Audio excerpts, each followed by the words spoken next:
I did that whole road trip segment for nothing. I'm back at my house now. All but one of my auditions this year was virtual, and so for the one in-person one, I wanted to do something special. And I feel like there is not nearly enough information on the internet for aspiring musical theater students to know how the college audition process even works. So I thought, what better time to give y'all some patented Squidia TM pro tips. It's super easy for people to write off the arts as an unrealistic career path, but I promise you it's not. So many people do this for a living and so many people go to college for it. So if you're interested in the process, you just want to know what it's like, or if you're doing this process next year and you just want to get some tips on how to better your experience, then keep watching.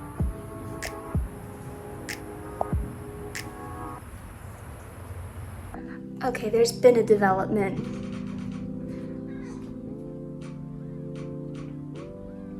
There was a cat outside. I just got up and there's no reason to look good yet, so I'm just staying in comfy clothes. It's less of a tip, more of a recipe. There's a bunch of different variations of different recipes for teas that can be used for vocal health. They all kind of vary in grossness and effectiveness. Apple cider vinegar, salt, garlic is an amazing ingredient. And basically if you want to make an Italian salad dressing and gargle it for a few minutes, that's cool. But I personally enjoy when things taste good. It's just green tea lemonade.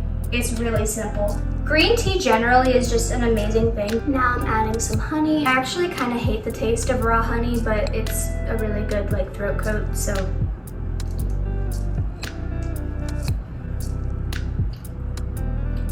Now I'm adding some ginger. Last component, lemon juice. There's not a lot of science to this, it's just nourish your body and your body will thank you. It's really important to stay nourished generally during audition season, but also really hydrated, because the last thing you want is to throw up or pass out in the middle of a dance call. Whatever you have going on, get it done during whatever downtime you have. It can also just be really grounding in a time when you're thinking a lot about what's gonna happen in the future. Sort of focus on what's happening in the present. I wanted to talk a little bit about what it's like cutting music and how to do it efficiently, since that's kind of what I was doing in my downtime. As you can see, I'm using a big obnoxious red marker, which I didn't used to do, but I think that's the easiest thing for the accompanist to see. Never use that weird plastic covering thing, and always make sure that your music is double-sided.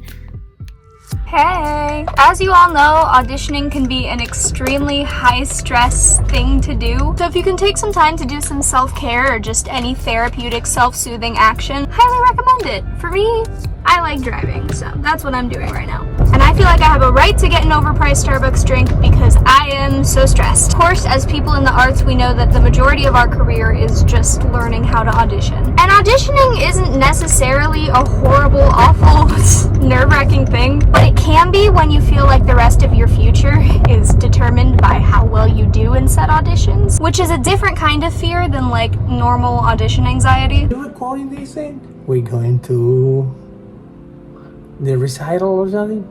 It's called a recital. Do you even know? People with beards smart, aren't they? Apparently not. The school's putting on their spring musical right now, so we are on the way. Yeah, I don't know why I asked you. 25 years I made your cover. Where are we going, G? Maybe to the theater, bestie. We left after the first act, which was sad because I wanted to see the rest, but a very good idea because I knew I needed to get rest for the next day.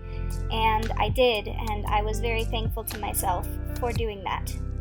So obviously I didn't film the dance call, so I didn't get to give any of my tips on that, so I'm doing it here. Of which there are plenty. Don't get in your head about it. That's my biggest problem. If I start actively thinking about what I'm doing, I just bomb. Just perform and do your best and don't worry that much about it. I promise you, if you're a singer first, they're not letting you in for your dance abilities, they're letting you in for your singing abilities. And if you happen to have some dance skills as well, it's more of a cherry on top, not the reason you're getting in. Ask questions, and if there are current students around helping out, ask them.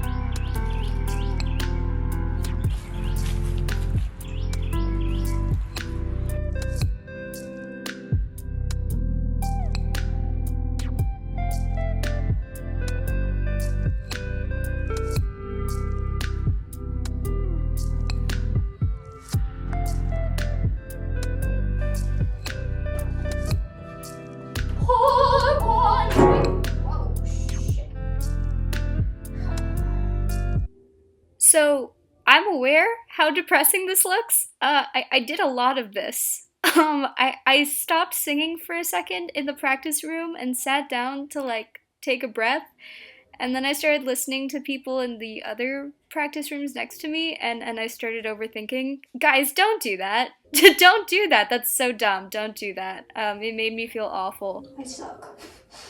My dress is wet. Help. Again, I did not film myself in the actual audition room. At this point, these people have already seen your pre-screens. Now it's more about getting to know your personality. Number one thing I can say is make eye contact. The more personable you act, the more kindness you show, the more thank yous, pleases, and just overall like human decency that you show, it's gonna set you apart as not only a good student, but also a good person if you just show them that you're interested in talking to them and hearing what they have to say. Also, treat your accompanist like a person. It doesn't matter how well they're doing, they're trying their best, and it is hard to sight read that many pieces in one day. Treat them like a person. Honestly, if you're the kind of person that likes to be cliquey in the waiting room or talk bad about people while they're singing, don't go into this industry. We don't want you. And if you know someone else who's auditioning, great. Friendship. But talk to other people too, because you end up meeting some really nice people. Update. Auditions are so mentally taxing and I am so mentally exhausted. The audition was fine. I had a good audition. Dancing's not really my thing, but I got through the dance call. I didn't crash and burn during my singing and acting portion. Life is just a lot. And when life is a lot, sometimes I want to lay in bed for 5 hours watching Impractical Jokers and eating Reese's Sticks. So that is what I'm going to do because it's my breakdown and I will cope how I want to. This is maybe a weird tip, but I credit it to being the reason I got through the weekend. But I made a playlist of all of my favorite MT songs and titled it Remember Why You Do This so that I could kind of put myself back in the mindset of like, oh yeah, this is something I'm passionate about. And also, watch some Broadway HD if you have it. Some slime tutorials if you may. Just remind yourself why you're doing this. It was really helpful. It can be very hard. Don't psych yourself out like I did. Y'all, it happens. And as artists, we all crazy. There's no animosity about the fact that we're all horribly insecure as people. But like, do some 4-7-8 breathing. All of that to say, you are loved, you are worthy, and I am so proud of you. May God have mercy on our theater kid souls. Can I just get some decision letters back? I'm obsessively checking my emails every day. I just want to go to college. Better videos to come. I know these are boring. XOXO. Gossip Girl.